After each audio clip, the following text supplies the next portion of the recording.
Physical properties of alcohols के बारे में हमें आज पढ़ना है। ठीक है, तो इसमें देखिए फर्स्ट पॉइंट हमने लिखा है अल्कोहल्स और एम्फोटेरिक इन नेचर। सबसे इम्पॉर्टेंट है कि अल्कोहल्स जो होता है हम OH देखते हैं तो OH को देख करके हमें लगता है कि हमारा ये बेस है।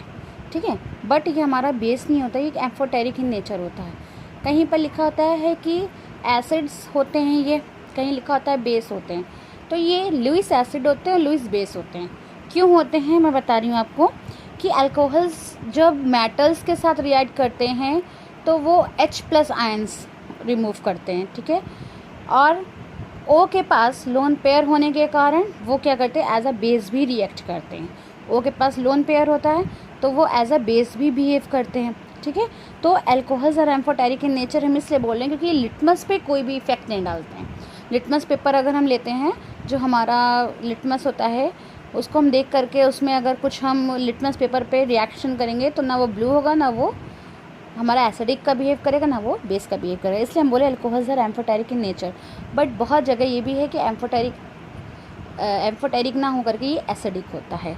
ठीक है, तो एसिडिक हमने आपको बताया, अभी आगे रिएक्शंस भी हमने कराई हैं कि अगर वो किसी मेटल के साथ रिएक्ट करा तो वो एल्कोक्साइड बनाता है और H+ आयन को रिमूव करता है।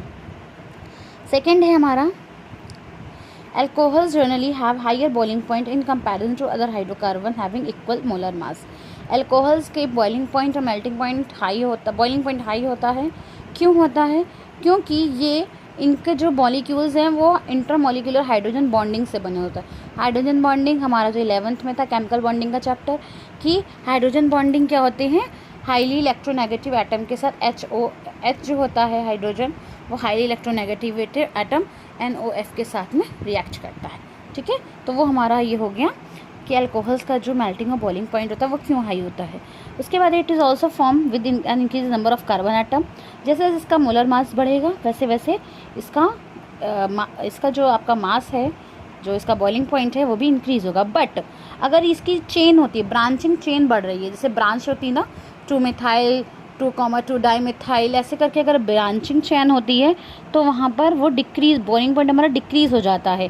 क्योंकि वहाँ पे वैन डर वाल्स फोर्स जो होता है वो सरफेस एरिया डिक्रीज़ होने के कारण वैन डर वाल्स फोर्स भी डिक्रीज़ हो जाता है और बॉइलिंग पॉइंट भी डिक्रीज़ हो जाता है। हमने लिखा भी है 1 डिग्री का सबसे ज़्यादा होता है, इसका 2nd डिग्री, इसका 3rd डिग्री, क्योंकि जैसे जैसे हमारी ब्रांचिंग चेन बढ़ेगी वैसे वैसे हमारा बॉइलिंग पॉइंट डिक्रीज़ होगा। तो सबसे ज़्यादा 1 डिग्री कार्बन का होता है। उसके बाद है alcohols are soluble in water. Alcohols पानी में, या हम कह सकते हैं वाटर सॉल्युबल होते हैं, क्योंकि यही इसका है, क्योंकि ये इंटरमोलिकुलर हाइड्रोजन बॉन्डिंग को फॉर्म करता है। ठीक है, उसके बाद है केमिकल प्रॉपर्टीज़ पढ़ रहे हैं। तो केमिकल प्रॉपर्टीज़ हमारी यहाँ पर 2 प्रकार से दिखा सकता है। ROH होता है ना, तो एक तो हमारा OH के H एटम पे दिखाएगा और एक पूरे ही OH एटम पे दिखाएगा। तो हम जो पहले पढ़ रहे हैं वो OH के H एटम पे रिएक्शन पढ़ेंगे। Reaction involving OH bond fusion, लिखा OH बॉन्ड फ्यूजन मतलब OH बॉन्ड का इसका जो ये बीच से ब्रेक होना। ठीक है, पहला है acidic character, alkoxide of form. अभी मैंने आपको बताया, देखिए मेटल के साथ रिएक्ट कर रहा है, H रिमूव हो रहा है, क्या बन रहा, सोडियम के साथ करा रहे हैं तो सोडियम एल्कोक्साइड, और अगर एल्यूमिनियम के साथ कराएंगे तो एल्यूमिनियम एल्कोक्साइड बनेगा। ठीक है, तो RONH2 अब देखिए एसिडिक स्ट्रेंथ भी लिखी है, सबसे ज़्यादा प्राइमरी की है, फिर सेकेंडरी, फिर टर्शरी। इसमें क्यों है ऐसा कि प्राइमरी के पास केवल एक एल्किल ग्रुप है। ठीक है, इसके पास 2 एल्किल ग्रुप हैं, इसके पास 3 एल्किल ग्रुप है, तो ये तीनों तरह से फोर्स लगाएगा, ये 2 तरफ से फोर्स लगाएगा। ठीक है, ऑक्सीजन के पास ये एक तरफ से लगाएगा, तो ये हमारा एसिडिक स्ट्रेंथ है। उसके बाद है हमारा ये reaction with Grignard reagent. In this reaction only hydrogen atom of all alcohols is involved, hydrocarbons are formed। important reaction है ये, एज अ कन्वर्जन हमारी बहुत आती है। कन्वर्जन की तरह जो हमें कन्वर्जन्स करने होते हैं उसके लिए बहुत इंपॉर्टेंट रिएक्शन है। कि अगर हमें मान लीजिए कहीं से दे दिया गया है एसिड से हमें बनाना है तो बहुत ही ईजी रिएक्शंस हैं, तो ये हमारा इंपॉर्टेंट है।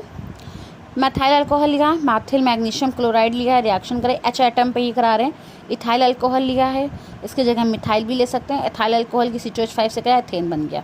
एस्टरिफिकेशन इंपॉर्टेंट रिएक्शन है, ये हम 10th में भी पढ़ चुके हैं कि carboxylic compounds react with alcohols in presence of H2SO4 ester are form. देखिए एल्कोहल्स लिखा हुआ है, ये आपका कार्बोक्सिलिक एसिड है। ठीक है, रिएक्ट करें H2SO4 के प्रेजेंस में और आपको मैं बता दूं कि इसको डिहाइड्रेटिंग क्यों बोल रहे हैं, क्योंकि यहाँ से वाटर क्या हो रहा है, रिमूव हो रहा है। H2SO4 एक डिहाइड्रेटिंग एजेंट है। आपको रिएक्शंस जो आती हैं, कभी कभी आता है कि write the properties of H2SO4 as a dehydrating agent, कि H2SO4 के डिहाइड्रेटिंग एजेंट की तरह कोई दो प्रॉपर्टीज़ लिखी है या कोई रिएक्शंस लिखी है। तो एक तो ये रिएक्शन ये हो गई आपकी एस्टरिफिकेशन, एक अभी इसमें एक और आने वाली है आपकी, वो भी हो सकती है जिसमें एथिलाइल अल्कोहल से इथिलीन बन रहा है। एस्टरिफिकेशन हो गई, तो ये है H2SO4 act as a dehydrating agent, ठीक है। तो यहाँ पर ये रिएक्शन हमने किया, ये देखिए RCOOR डैश, R और R डैश एल्किल ग्रुप होते हैं, सेम भी हो सकते हैं और नहीं भी हो सकते हैं, ठीक है। उसके एसाइलेशन, ये दोनों थोड़ा सेम ही रिएक्शंस है।